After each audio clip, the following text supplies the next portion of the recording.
Your honour, learned public prosecutor আমাকে সমবেদনা জানিয়েছেন। আমি আপনার মাধ্যমে ওনাকে ধন্যবাদ জানাতে চাই। আসলে আইন পেশায় আমি হার জিতের লক্ষ্য নিয়ে আসিনি ইয়োর অনার, আমি এসেছি সত্য প্রতিষ্ঠা করতে। ইয়োর অনার, আমি শুরুতেই শিশু সিমরানের মা নাবিলা বেগমকে কিছু জিজ্ঞাসাবাদ করার জন্য আপনার অনুমতি চাইছি। আপনাকে অনুমতি দেওয়া হলো। মিসেস নাবিলা হাজির। যাহা বলিব সত্য বলিব, সত্য বই মিথ্যে বলিব না।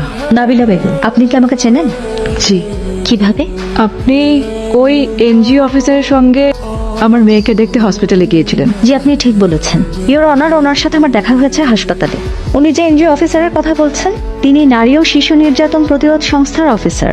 কিন্তু সেই সংস্থার অফিসার আপনার বাড়িতে কেন গিয়েছিল?